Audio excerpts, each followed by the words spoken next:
The next thing that I wanted to say is you may be traveling alone, but there's never a need to be alone.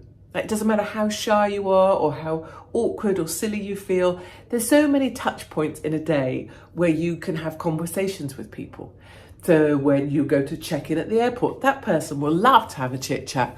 When you check in at a hotel or wherever you're staying, typically they've got a few things to say, or someone in the street or someone who stopped somewhere.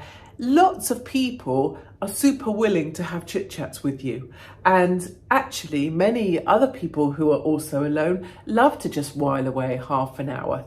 If you go to a happy hour, for example, there's often people there who really enjoy having a conversation with you. So don't ever be silent or quiet. Just because you're on your own doesn't mean you have to not talk to anyone the whole time. In fact, the opposite, I think.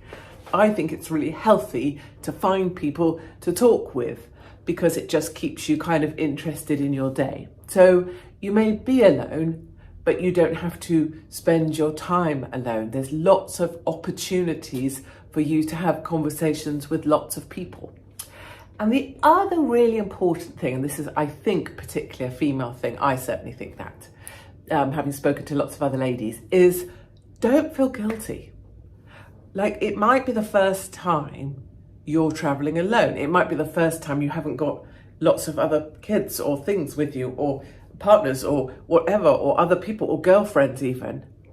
And you might feel a bit kind of like, well, that's odd. I haven't got anyone to look after or message or tell what time we need to be where at.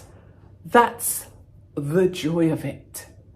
The joy of it is maybe you'd like to do something that was interesting to yourself. Maybe you'd like to sit on your ass and read a book. Maybe you'd like to go on a little trip and actually do a weird little bicycle tour of a city just because. Maybe you'd like to go to the mall on your own. Maybe you'd like to, maybe you'd like to sit in a restaurant for lunch and eat lunch and have a glass of wine.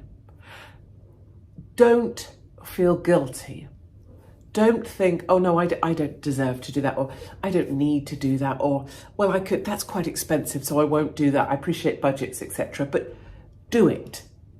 Don't feel one moment of guilt. Don't feel one moment of, oh, but that would be better if I did it with my partner. So what? You're here on your own. Bloody well go for it.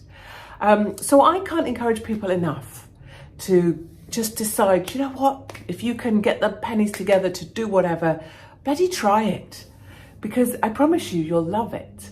And I actually think going off on your own and doing stuff is a really healthy thing, because being independent like that and realizing you can do it builds a real level of confidence in yourself for lots of other stuff you might choose to do in life. So those are my top tips for traveling alone on the road.